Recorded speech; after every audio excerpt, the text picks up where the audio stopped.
हमको आज पता चला कि जो मधुमक्खी होता है उसका बेटा कैसे होता है और बेटी कैसे होता है। अगर उसका अंडा जो होता है ना, अंडा फर्टिलाइज हो जाएगा तो बेटी होगा, और उसका जो अंडा होता है अगर फर्टिलाइज नहीं होगा तो बेटा हो जाएगा।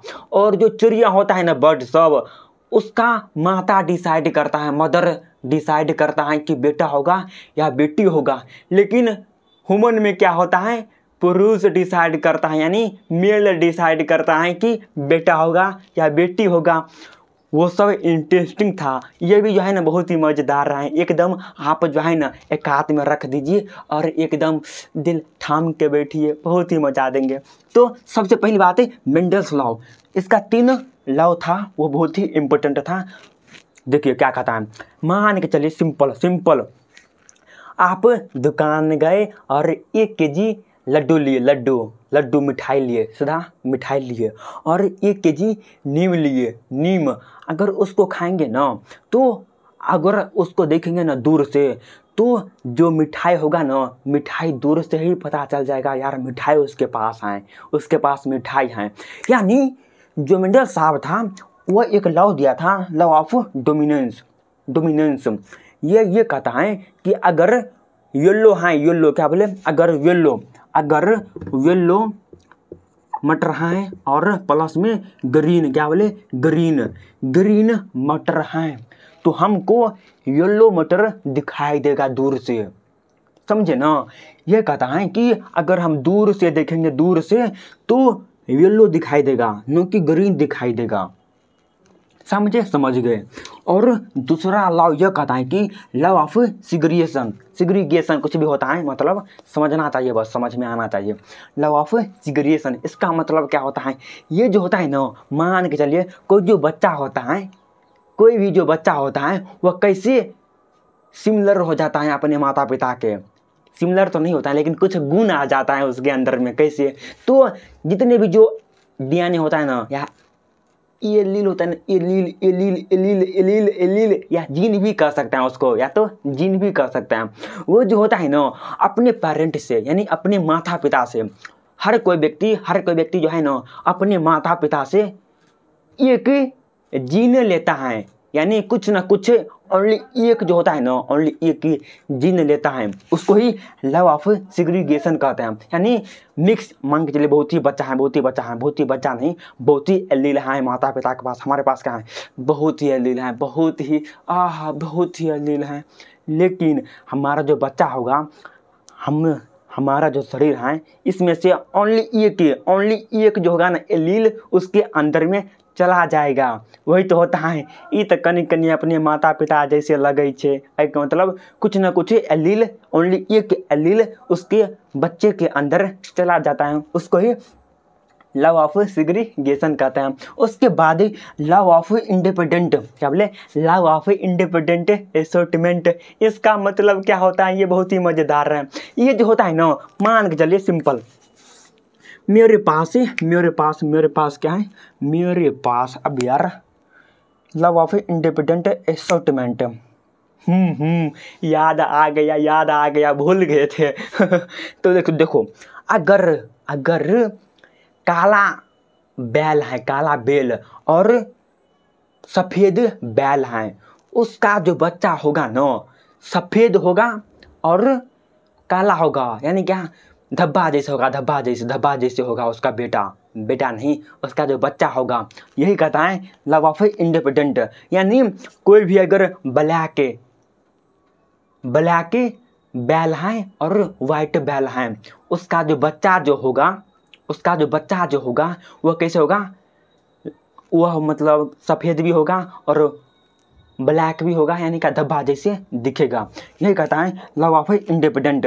या इसका एग्जाम्पल ये भी आप ले सकते हैं। मान के चलिए हम सब क्या करते हैं यार, शर्ट भी पहन लेते हैं और पेंट भी पहन लेते हैं, शर्ट भी पहन लेते हैं और पेंट भी पहन लेते हैं, यानी, और इसका जो चयन जो होता है, चयन यानी क्या, इसका जो मतलब नहीं होता है, चुनाव जो होता है, ये दो पेरेंट में देखने के लिए मिलता है। यानी सिंपल भाषा में कहें, मान चलिए यहाँ पर 2 यहाँ पर 2 अंडा है, यहाँ पर 2 अंडा है, यहाँ पर 2 अंडा है, और हम यहाँ पर हैं, और हम यहाँ पर हैं। यानी हम कैसे यहाँ पर आ गए? यानी कुछ माता से भी लिया, कुछ पिता से भी लिया, कुछ माता से भी लिया और कुछ पिता से भी लिया, ये तो हो गया। लेकिन लेकिन लेकिन लेकिन लेकिन लेकिन लेकिन हम जो चुनाव किए, यानी हमारे जो जीन होता है, जो डीएनए होता है, एक होता है क्लोन, क्या होता है? एक क्लोन होता है। क्लोन क्या होता है? तो जो डीएनए का जो सिमिलर टू कॉपी होता है, मार्फोलॉजी और जेनेटिकली जो सिमिलर होता है, उसको ही क्लोन कहते हैं। हाँ भाई, ये तो इम्पोर्टेंट था। हाँ, वही जो चेंज करता है, मतलब यहाँ से भी कुछ लेगा और यहाँ से भी कुछ लेगा, ओनली एक लेगा, उसको ही लॉ ऑफ इंडिपेंडेंट असॉर्टमेंट कहते हैं। हम जो है ना बहुत ही मतलब आसान तरीका बता रहे हैं आपको समझने के लिए, क्योंकि बहुत व्यक्ति को समझ में नहीं आता है, इसीलिए यार। और एक होता है मोनोहाइब्रिड। इसका मतलब क्या होता है? हाँ, अगर मान के चलिए आपका बेटा होगा या बेटी होगा, आप कैसे पता लगा पाएंगे? आपका जो शादी होगा, आपका शादी होगा, आप क्या सोचेंगे? यार मेरा बेटा होगा या मेरी बेटी होगा, कैसे पता चल पाएगा? लेकिन एक हम आपको एग्जाम्पल देते हैं। मान के चलिए आप लंबे हैं, आप एकदम लंबे हैं, सबसे लंबे हैं, एकदम बहुत लंबे हैं, लेकिन आपका जो शादी हुआ वो बहुत ही छोट लड़की से हो गया, बहुत ही छोट लड़की से हो गया। तो आपका जो बच्चा होगा ना, आपका बच्चा F1 जनरेशन में, यानी फर्स्ट जनरेशन में, यानी कि F1 जनरेशन में जो होगा पूरी लंबा होगा, पूरी लंबा होगा, यानी कि टेल होगा, पूरी लंबा होगा, पूरी लंबा। लेकिन F2 जनरेशन में क्या होगा? यानी दूसरा जनरेशन में क्या होगा? उसमें क्या होगा? कुछ जो है ना, कुछ छोटा हो जाएगा, कुछ बच्चा छोटा हो जाएगा, उसको ही मोनोहाइब्रिड कहते हैं। क्या बोले? उसको ही मोनोहाइब्रिड कहते हैं। यानी इसका जो रेशियो जो होता है 3:1 होता है। क्या बोले? 3:1 होता है। बस इतना ही इम्पोर्टेंट है बस। उसके बाद डाईहाइब्रिड थोड़ा इम्पोर्टेंट है।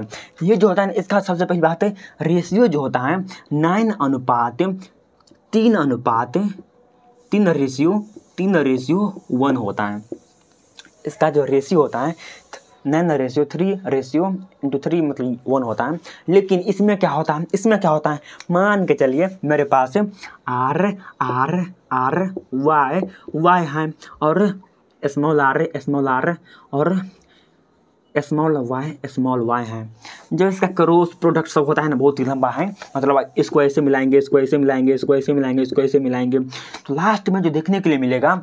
और सबसे पहली बात, इसका शेप बहुत ही इंपॉर्टेंट है। इसका शेप क्या होता है? शेप मतलब हमारे आकार कैसा है? आकार यानी हम किस शेप के हैं, ऐसे हैं, हमारा हाथ भी ऐसा है, मुँह भी ऐसा है, मुँह लंबा है, मतलब नहीं शेप। लेकिन वही जो डाईहाइब्रिड का जो शेप होता है, शेप कैसा होता है? तो इसका जो शेप होता है बहुत ही इंपॉर्टेंट है। राउंड क्या होता है? ROUND, round plus wrinkled. क्या बोले? रिंकलेड होता है, बहुत ही इंपॉर्टेंट है। क्या बोले? राउंड प्लस में रिंकलेड होता है, इसका शेप होता है। लेकिन इसका जो होता है ना कलर, इसका जो कलर होता है वो होता है येलो होता है, वही येलो होता है। और प्लस में क्या होता है? तो ग्रीन होता है। क्या बोले? येलो प्लस में ग्रीन होता है। हाँ समझिए ना? हाँ समझ गए। क्या? तो राउंड होता है और रिंकलेड होता है। किसका? तो इसका डाईहाइब्रिड का शेप होता है, और येलो ग्रीन इसका कलर होता है। उसके बाद इनकम्प्लीट डोमिनेंस। क्या बोले? Incomplete dominance. इसका मतलब क्या? मान के चलिए हम काला, हम जो है ना रेड टी शर्ट पहन लिए और वाइट पेंट पहन लिए, तो क्या हो जाएगा? देखिए कंसेप्ट, अगर रेड हम पेंट पहन लेंगे, पेंट और क्या प्लस में वाइट शर्ट पहन लेंगे, तो हमारा जो रिजल्ट जो होगा पिंक हो जाएगा। क्या बोले? पिंक हो जाएगा। लेकिन लगना तो चाहिए कि अगर यार रेड शर्ट पहने हुए हैं तो रेड लगना चाहिए, और वाइट शर्ट पहने हुए हैं, तो वाइट शर्ट दिखना चाहिए। लेकिन आम भाषा में सभी लोग क्या कहते हैं, ये पिंक कपड़ा पहने हुए हैं, यानी पिंक चढ़ाए हुए हैं शर्ट पैंट, यही होता है। यानी क्या है, इसमें क्या होता है, इनकम्प्लीट होता है। दिखने पहनते हैं कुछ लेकिन दिखाई देता है कुछ। जैसे मटर का जो पौधा होता है, रोपते कुछ हैं लेकिन कुछ हो जाता है। कोई नहीं ऐसा होता है यार, देखते कुछ हैं लेकिन कुछ और ही हो जाता है, उसको इनकम्प्लीट डोमिनेंस में रखा गया हुआ है। उसके बाद कोडोमिनेंस। कोडोमिनेंस में क्या होता है, इसमें क्या होता है, मल्टीपल्स। इसमें क्या होता है, मल्टीपल्स जो होता है एलील का, मल्टीपल्स एलील का जो होता है ना, मल्टीपल एलील्स का जो असॉर्टमेंट होता है वही देखने के लिए मिलता है। सिंपल असॉर्टमेंट देखने के लिए मिलता है। फिलहाल हम इतना बता दिए। अगर आप और चाहते हैं इम्पोर्टेंट ओनली जो एग्ज़ाम के लिए बहुत ही इम्पोर्टेंट हो और हम अच्छे तरीके से समझ पाए, तो कमेंट में लिख दीजिएगा। इससे दूसरा वीडियो हम लाने का प्रयास करेंगे।